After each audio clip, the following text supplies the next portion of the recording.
in the previous example, I've used a roll number, student name, marks, and attendance. So student name is a categorical data and it is of nominal data. It's just names, or we can say it as a labels. It does not have anything to qualitatively tell to you. Like this student is a good student because he is having this name, he is a good student. We cannot tell this quality, but simply it's just the label name given to a student.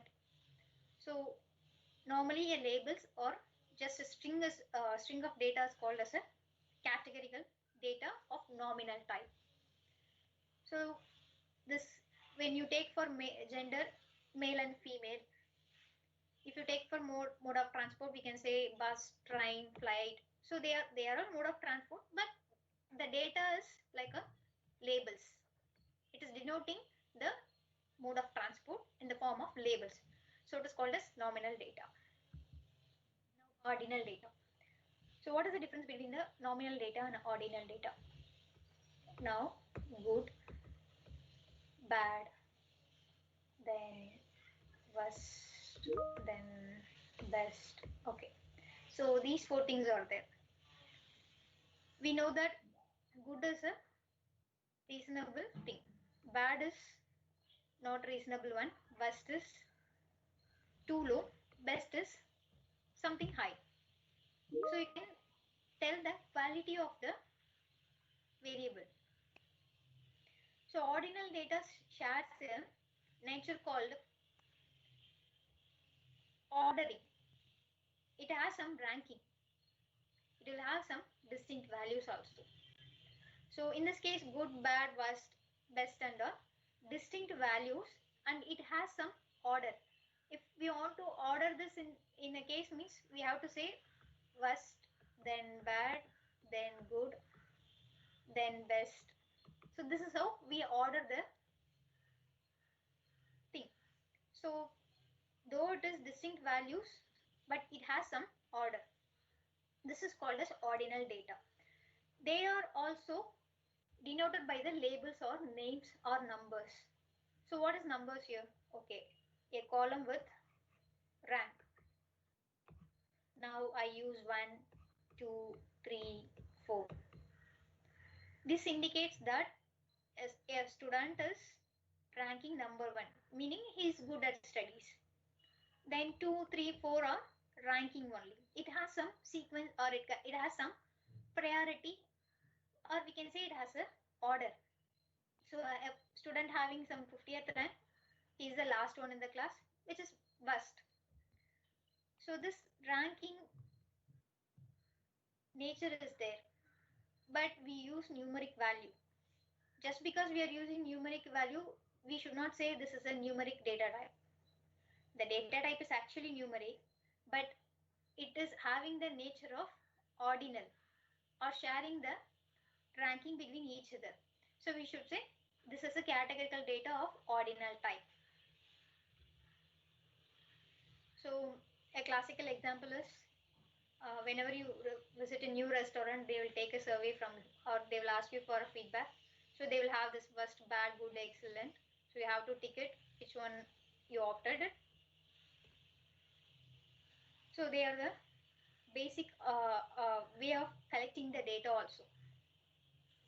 In the statistical context, you have numerical data and categorical data. Under the numeric, you have continuous and discrete. Under the categorical, you have ordinal and nominal. Now, so far we have seen data and a variable. A variable is nothing but a column in which you have some data, and the nature of the data we have seen. Now, univariate analysis and bivariate analysis. This is where actual EDA starts. Okay, what is mean by univariate and what is mean by bivariate? We'll see one by one. So what is univariate? Uni meaning one. So you are analyzing only one variable, then that becomes a univariate analysis. Why you need to analyze only one variable? Okay, let's take a this Maggie example. So we have collected the samples from Chennai, which counts to 100, Hyderabad, which is 200, Delhi, like 50, then Pune, you have some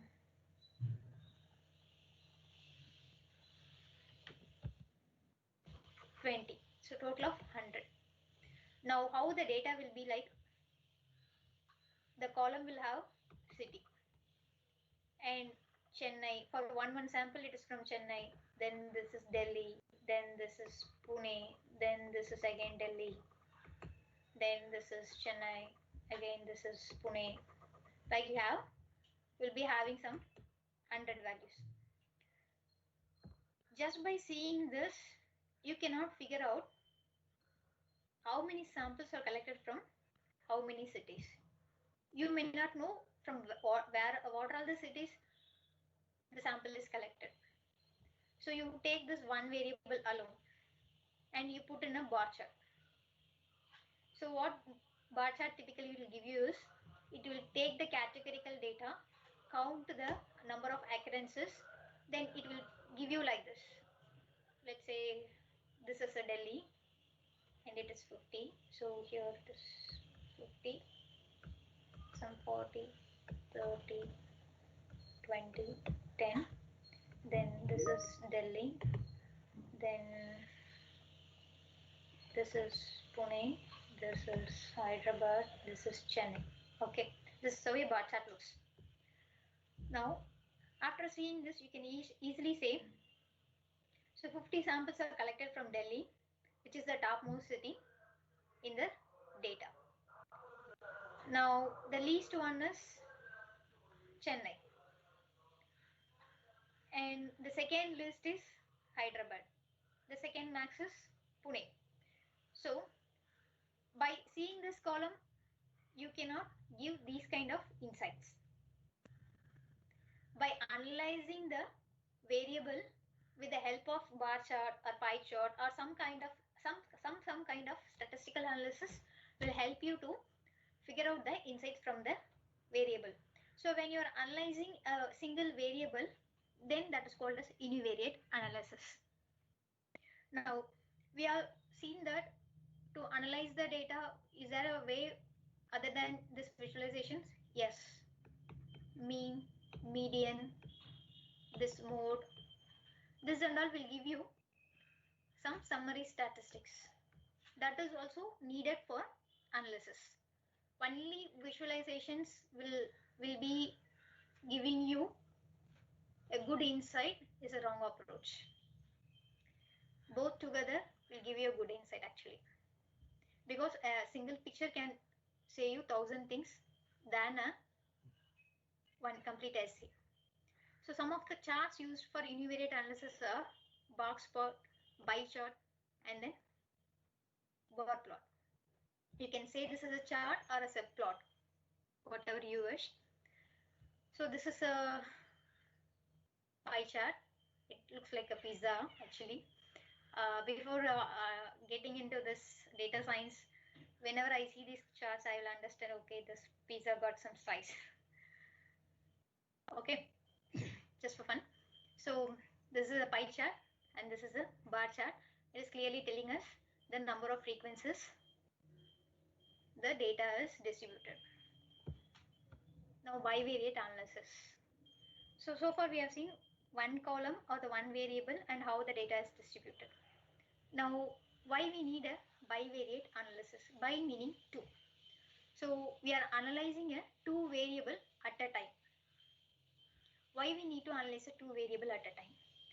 In a previous example, I told you like attendance,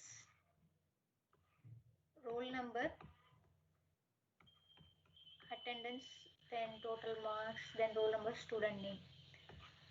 I want to figure out this roll number is having some impact in the attendance or in the total marks.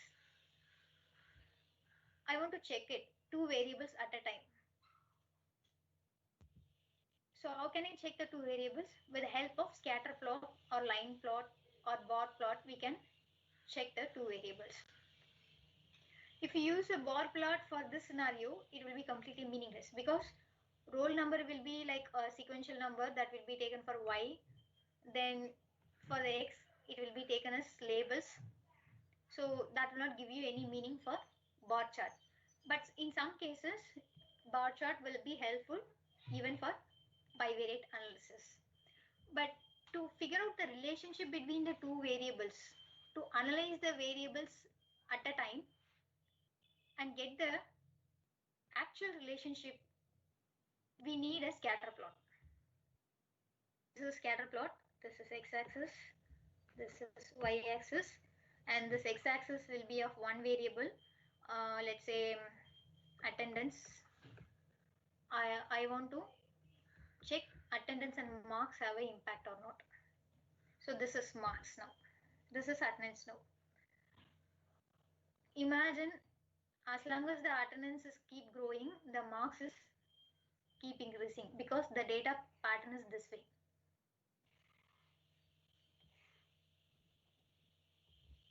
So I can say, yeah, when a student is coming to the class regularly, definitely he is getting a good marks to a certain extent. So to analyze the two variable and also find out a relationship between the two variables, this bivariate analysis pretty much needed. Let's see some plots behind this and we will go for hands-on. So first thing is bar plot. See, whenever you see a plot, you must know what was the math behind the plotting and how to interpret the plot. That is what important. So in case of bar plot, let's see how the bar plot is plotted and what are the uses of it and how to interpret it. Now, bar plot usually will have two axes. One is x-axis and another one is y-axis. And in the bar plot, it is much suitable for the categorical data. So what it will do is, it will take the categorical data in the x-axis and the frequency count axis, meaning in the same previous example, we had this Chennai, Hyderabad, Pune, right? So it will count how many times a particular category is occurring. So in this bar chart, I have yes, no, and neutral. So yes is somewhere 58. Then no is something 44. Then neutral is 20. Now let's think this is a survey result. So some people opted for yes, some people opted for no, and some for neutral. So typically what you will have is yes, yes, no, neutral, no. Likewise in a single column. So in this single column, you can apply a bar plot and see how this category of data is distributed. So what it will do is, Python, what internally it will do is, it will go on categorize the data first. So first thing, what are all the categories available here? Yes, no, neutral.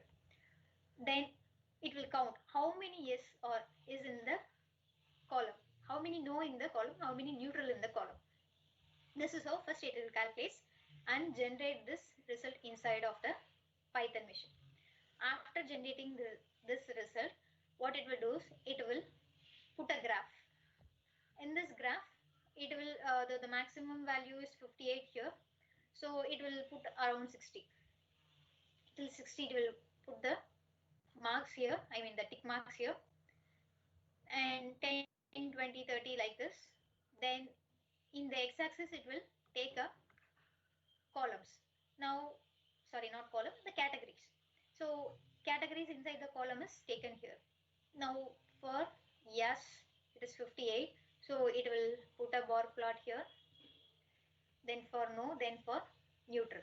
So this is how a bar plot works. Now how should I interpret the bar plot?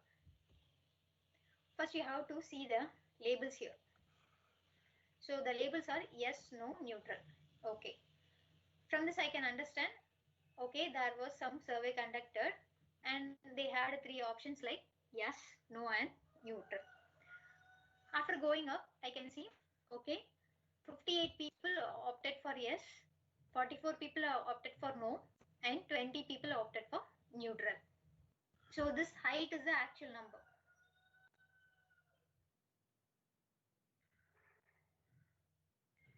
So this is how we have to interpret the bar plot. So bar plot is the most commonly used plot for univariate analysis. Now let's see the uses of it. The very classical and the typical use of this bar plot is to differentiate the categories between the or in a single column. In this case, we have taken a single column and we had three categories.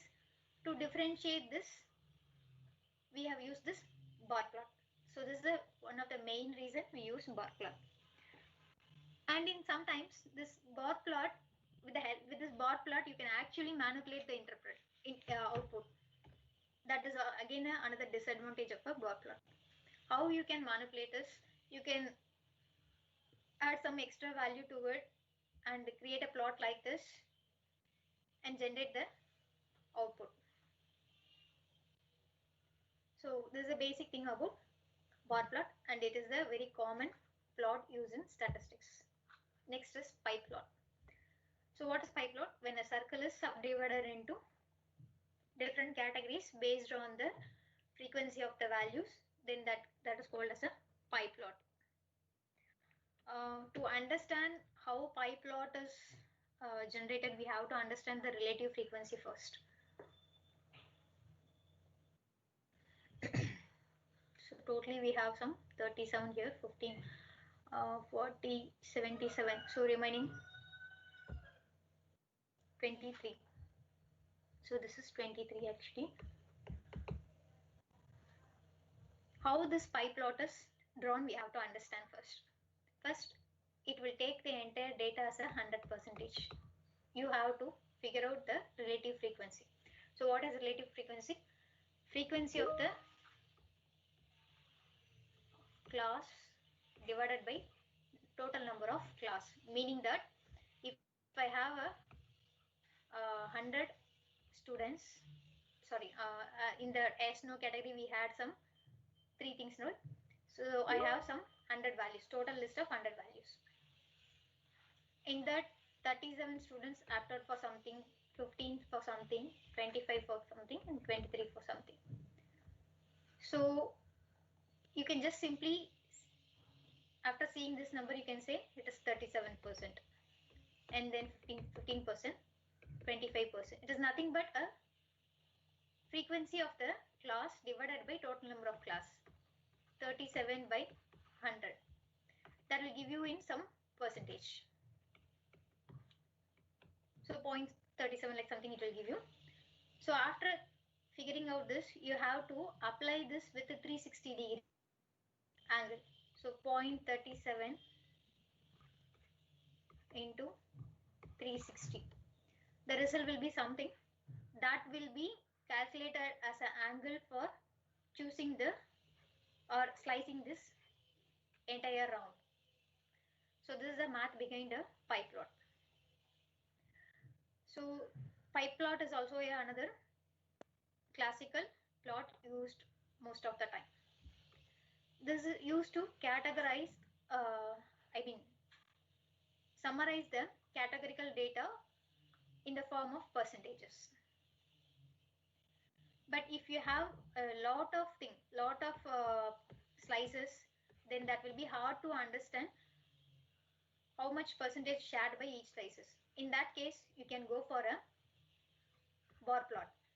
So that will actually give you a clear representation. This way you can have, this is one way you can have the bar plot, and this way also you can have a bar plot.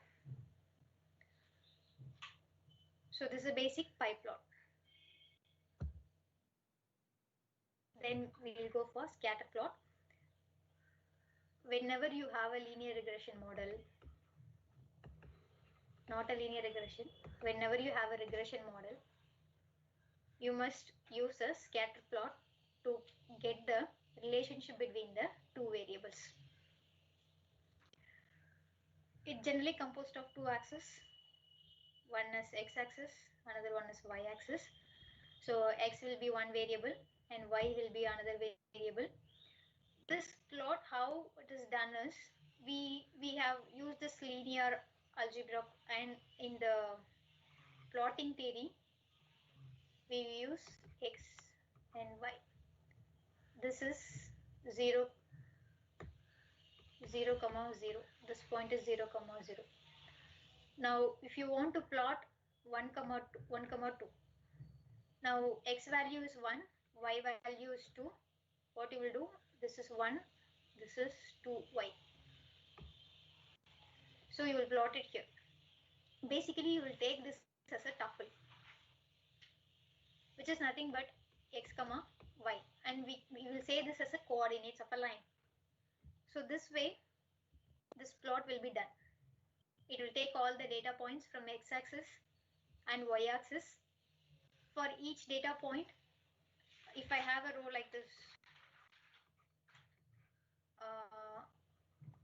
attendance, then marks, this is 10, marks is something 20, then this is 100, marks is 70, then this is 100, marks is 20. So this will be plotted with respect to each x and y axis. So this is how this data is formed.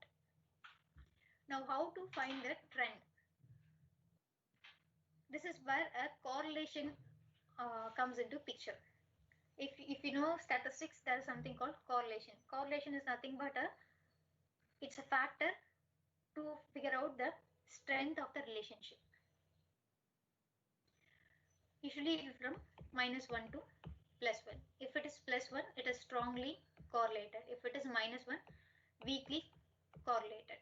And something between 0 to 5, then we can say moderately correlated. Even you can say it this way: strong, weak, then positive, negative.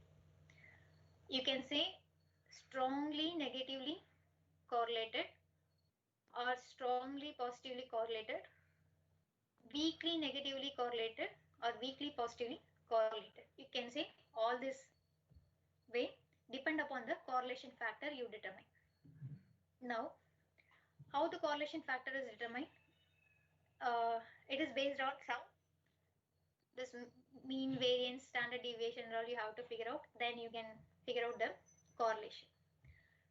So in this context, now the data points are spreaded like this. So definitely you can say there is a pattern like this. The data is like this. Now the data is like this. We can clearly say it is a increasing order, because the number will start from 0 to some 100, and the same way from 0 to 100. This is attendance and this is marks. As long as the attendance is increasing, the marks are increasing. This is how you have to interpret it. We can clearly say attendance increases, marks increases, which meaning if a student comes regularly to the class, he is getting a good mark. There will be some outliers also, something like this, or even like this.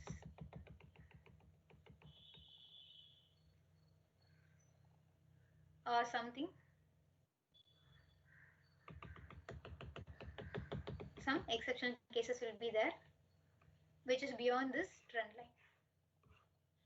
So scatter plot is a very much important plot to understand the relationship between two variables, and mainly used for regression things. Next is box plot. So this box plot is called as a box and whisker plot, because this is like a whisker of a cat. This is called as whiskers and this is called as a box. These plots are very much helpful in explaining the skewness and outliers in the data. It generally describes the center and the spread of the data. Whenever we say center, it is called as mean, median, and mode. They are called as the central tendency. In the statistical construct, they are called as central tendency. And spread of the data is about how the data is spreaded, which is outliers or skewness or variations. These and all we can say how the data is spreaded. Now how this box plot will be drawn. Let's understand the math behind it. Let's take some example over here. So I have number 6, 7, then 13, then 17, then 20, then 39, then 41, then 43, then 49, then 51, then 62. So totally how many numbers I have? 1, 2, 3, 4, 5, 6, 7, 8, 9, 10, 11. So I have 11 numbers. Before drawing this box plot, you have to first understand the median. We all know that median is a middle thing. So this is 11 actually. So 1, 2, 3, 4, 5. This is a median here. Why I am saying the median here is because it is a odd number. We cannot figure out the particular median here. So what we have to do is we have to take both the numbers and divide by 2. Then that will give me 32. So 32 lies between 20 and 39. This is the median now. Now, okay, this is a median now. In this, which is the minimum one? 6 is the minimum one.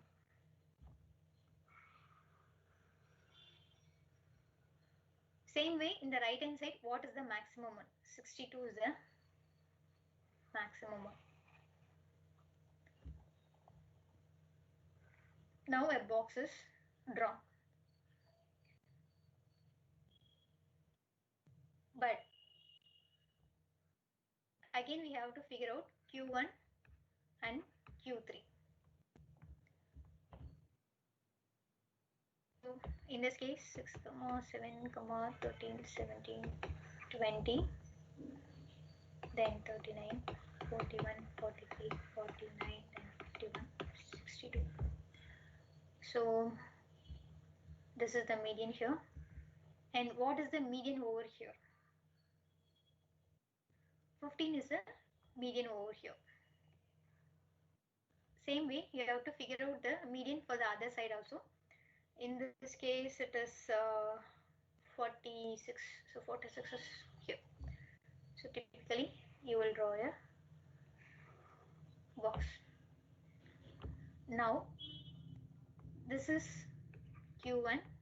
This is Q2, or you can say it is a median. Then this is Q3. And from there, the minimum point is 6 and the maximum point is 62. So this is min, this is max. So basically this box plot is giving you a 5 numbers as output that we can see as a 5 number summary. So what is 5 number summary? Min, max, Q1, Q2, Q3. This is called as 5 number summary. So this is how a box plot is drawn. Now in this case the median is something 70. Here it is 30. This indicates that most of the data is in the right hand side of the median, meaning lot of data is in the high values. Only few things are in the less values. This is how you have to interpret the box plot. Now these dots are outliers. So how outlier can be calculated? You have to figure out the interquartile range. What is interquartile range? IQR. IQR is nothing but Q3 minus Q1. So Q3 is 43 here, then Q1 is something 13, sorry 15. Then it will be some 22 or 23. Now this is the IQR. Whenever a data point is away from IQR, 1.5 times of IQR. Whenever a data point is 1.5 times away from the IQR, then that is called as outliers. Outliers nothing but extreme high values. This is how we have to figure out outliers. These dots are called as outliers in the box plot. This is the maximum value, this is the minimum value, this is Q1, this is Q3, this is Q2, or you can say median. So this is the basic thing about box plot. So far we have seen exploratory data analysis is completely visualization. Now, this is one of the famous magazine in Los Angeles. They have a title called Shuttle Explodes and All 7 Die.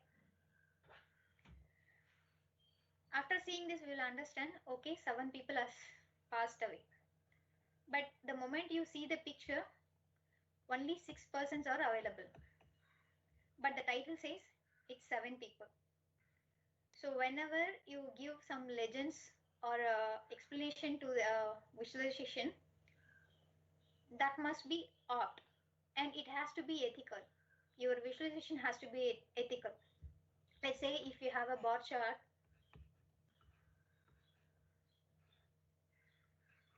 you have a bar chart like this. This is some 65%, then this is 65, 66, then this is 67. Now, on seeing this, without seeing these numbers, we will understand that, okay, this is much high, so the frequency is high. But after seeing the numbers, you can say it's just 1% increase, not a drastic increase. If you present the data in this way, it's completely meaningless, meaning you are faking the data.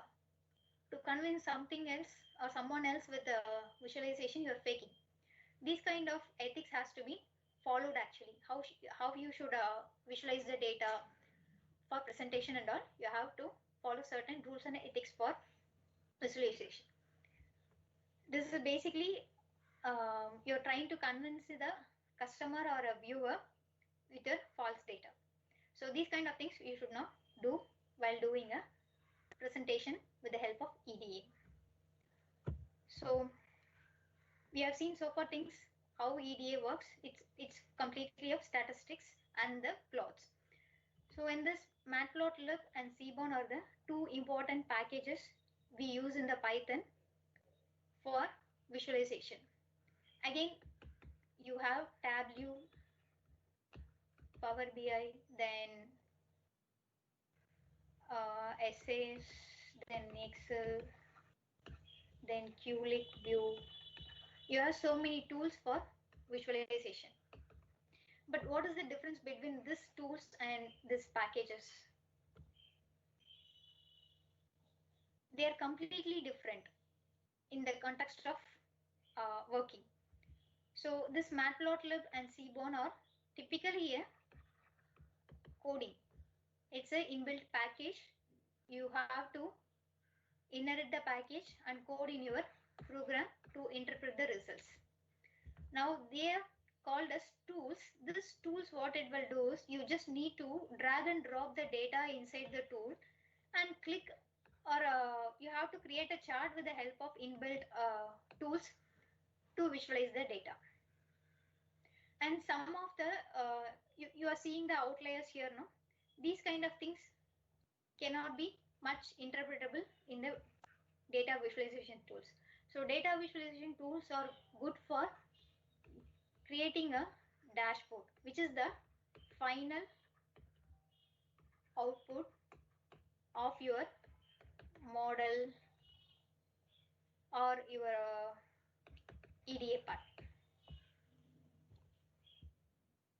So we'll see a little hands-on for a visualization. Madam, you have shown that libraries are open source or we have to pay for them? They are completely open source. Okay. Available in nets? Yeah.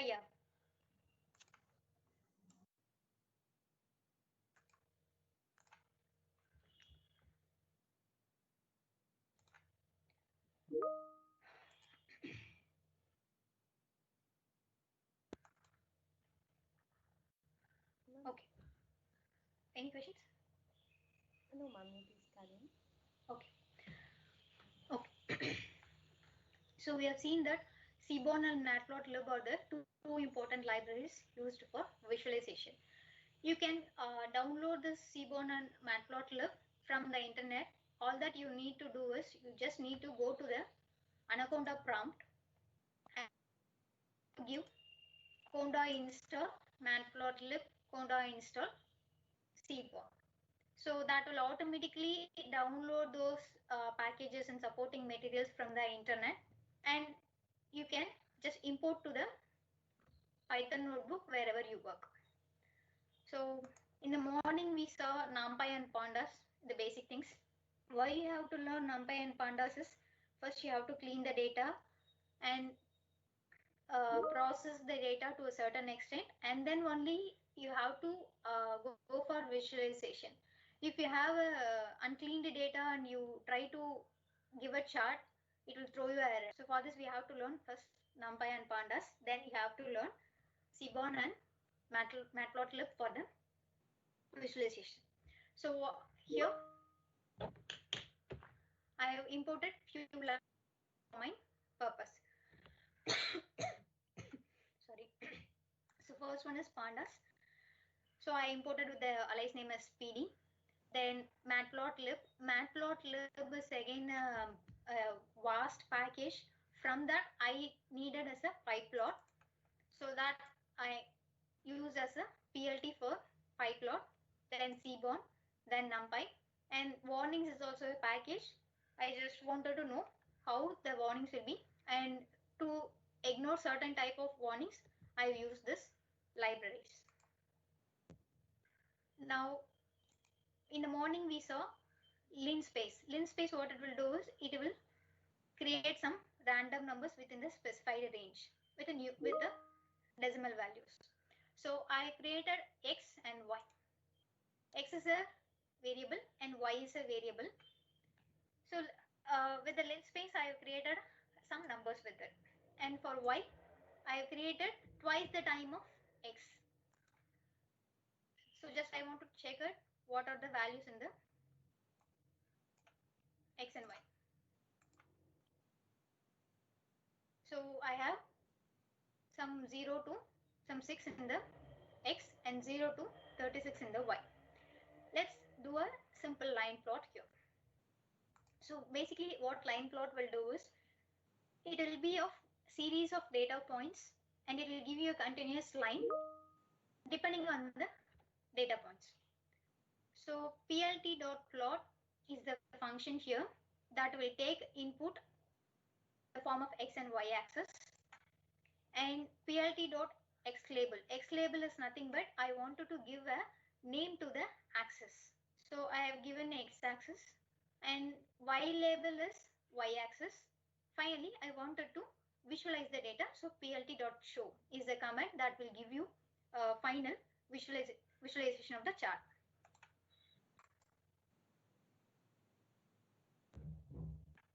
So now you can see for every increase in x value, the y values keep increasing. Basically, the line plot will take a continuous value and plot it according to me. Let's say if you have some value here and some value here, this line plot actually will travel like this.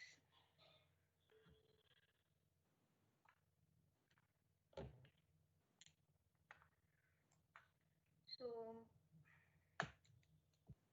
you have a point over here, you want here, here, here, here, here. So this line plot, what it will do is it will just go like this. Its ultimate aim is to connect all the data points. So this is a simple line chart.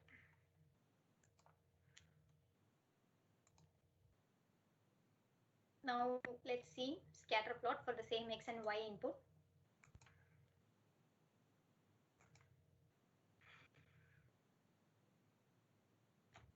So in this case, you can see as the x is increasing, the y is also increasing. Now you can see in this case, I have given a x label and y label.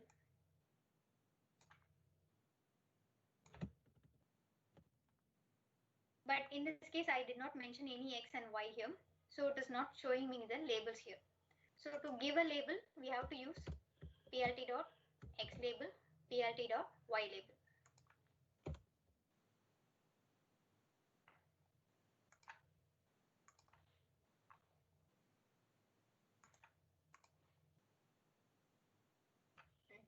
Now it is giving me the output of x-axis and y-axis because the x-axis is the name I have given inside. So if I give something like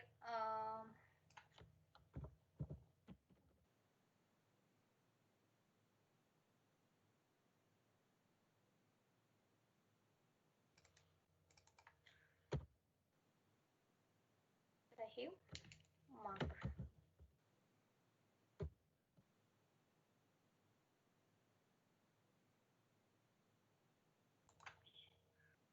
Now the label is changed. This is how you can change the labels. So let's take a sample data frame. Here I have a house price as a data. Now I am reading the data from my folder with the help of read CSV function from the pandas. So it typically reads the data from the CSV file and it stores the final data in the DF drive.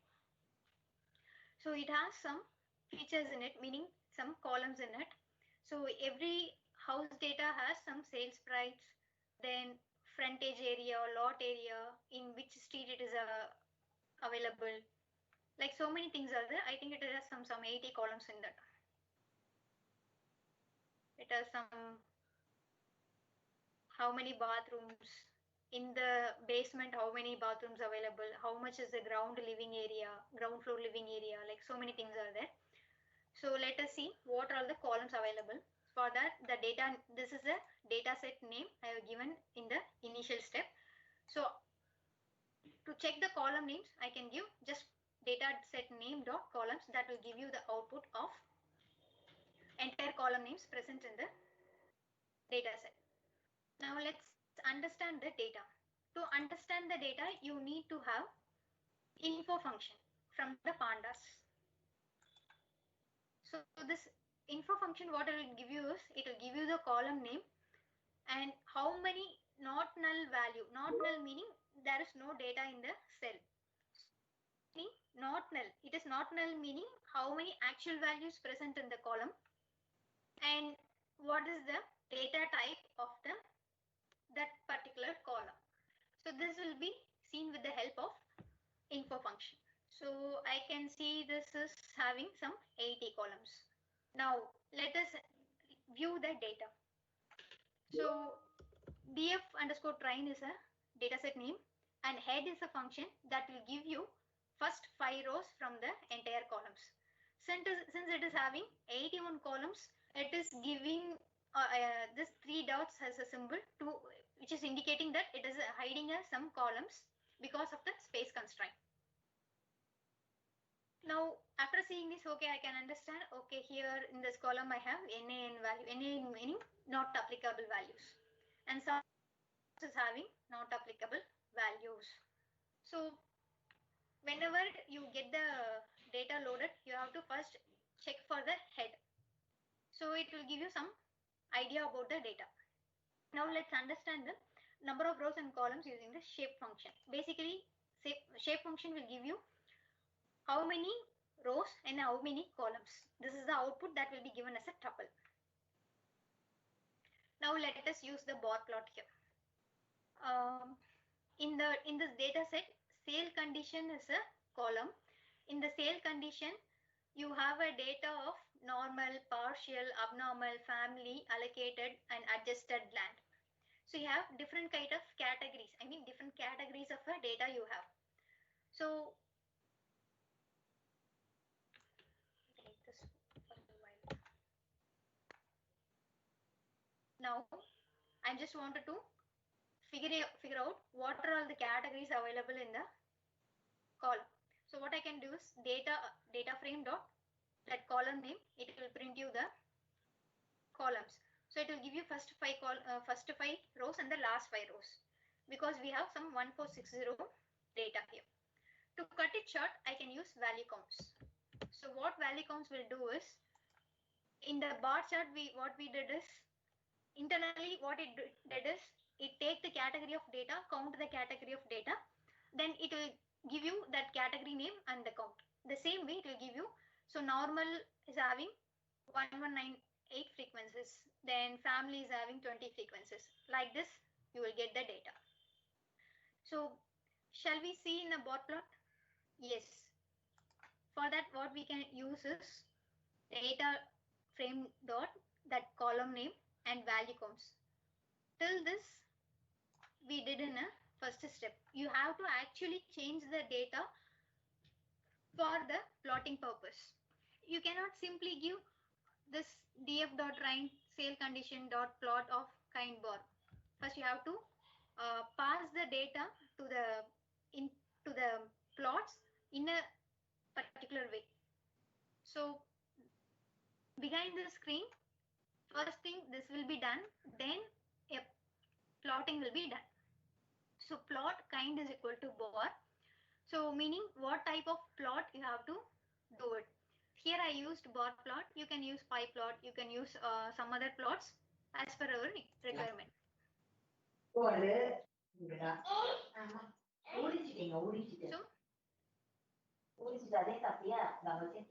So title label, X label and Y label I have given, and it is giving me, so normal is of this count, then abnormal of something, and family of something.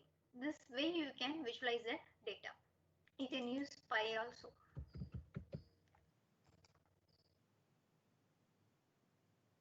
Now see, this is overlapped because there is a minor difference between the two categories, so the data is overlapped. So this kind of visualizations will give you a confusion and understanding issue. So that we will go for a bar chart.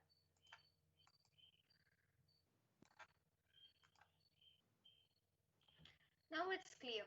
So as far as visualization concerned, you have to understand which chart for which data, how it will neatly give you the output. These kind of things you have to understand. That will comes out of experience. So previously also we have seen the pie chart, the same syntax, but we have taken a different column because it shows some little differences over here.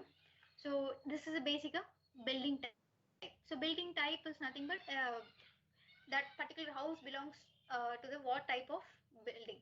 Either it can be a twin house, it can be a duplex house, this can be of individual house, or it can be of some commercial building, like anything. So the same thing with the help of plot function, by the kind specifying as pie, we can get the data. Then this is histogram. We know histogram is a plot which shakes continuous values as an input and show you the bins of data in the form of continuous data. Now sales price will be definitely a continuous data because one house will be from 10,000, one house will be 1 lakh something. So the value will be continuous. So the histogram will give you the result like this, and you can understand, okay, most of the houses are having the price between some 1 lakh to 2 lakh something. So this is how you have to understand the histogram. Then this comes a box plot. As I said, you can use this plt.boxplot function as a function. Even you can use this kind function also, or you can use this box plot straight away and pass the data to it and in which form you wanted it. Now vertical form I give you.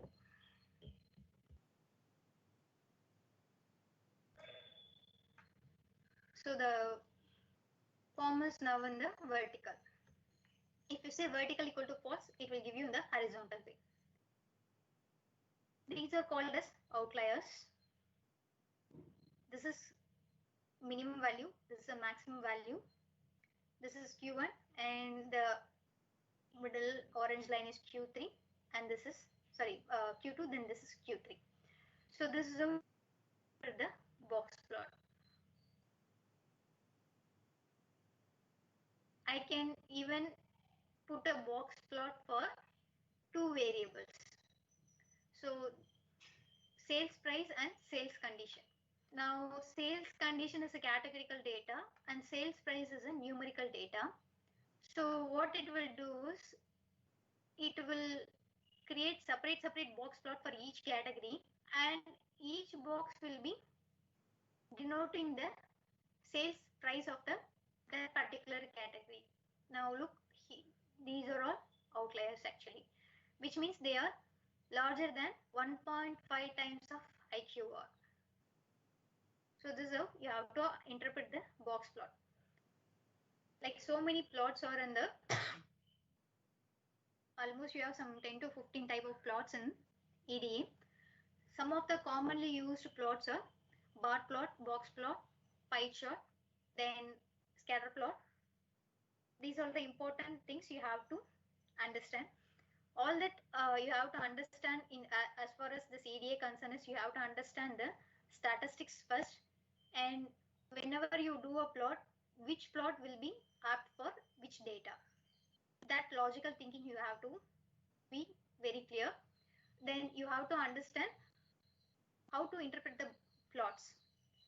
These are all the important things. This coding part you just need to remember from matplotlib. You can just inherit the function and you have to pass the input to it, and it will show you the output. The main part is how you are interpreting the data. That is a very important thing in an EDA. Plotting is not a big deal, but how you are interpreting the data from the plotting is a big deal. That is EDA actually. So with this, the session ends. Any questions? Participants, if you have any queries, you can unmute yourself and ask.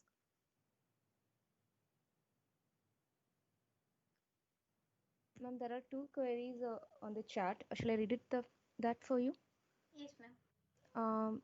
Please give example for whisker plot. Whisker plot? Yes. Yeah. Okay. This is the box in whisker plot actually. Excuse me, ma'am. I think it's been already done over here. The box plot has been discussed, so it's, I think, done. Thank you for that. Oh, okay.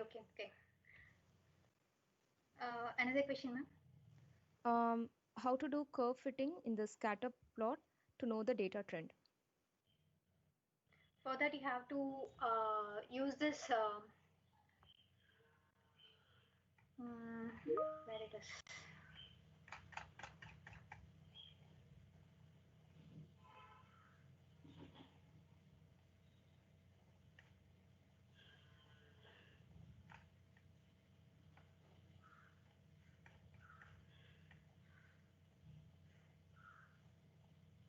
Now, this is the regular expression plot. Actually, sorry, not regular expression. I'm sorry.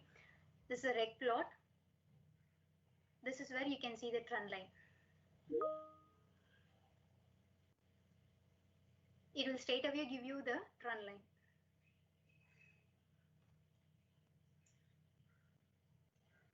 Anything else, ma'am? Is any other questions from participant side? You can unmute yourself and ask.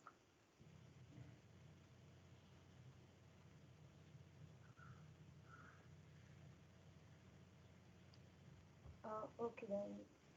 Ma'am, on behalf of the organizing team, I place my sincere thanks to our guest speaker, Ms. Deepana. Ma'am, thank you so much because you have put so much effort and time for the full day session, that too on Sunday. And we are heartily thanking you for accepting our invitation for the talk. Ma'am, both the sessions, morning and afternoon, it was very clear and it was well explained, both the basics and the afternoon session also on data analysis. And I think participants are also much benefited from the session because we can see all positive comments from the chat, like very good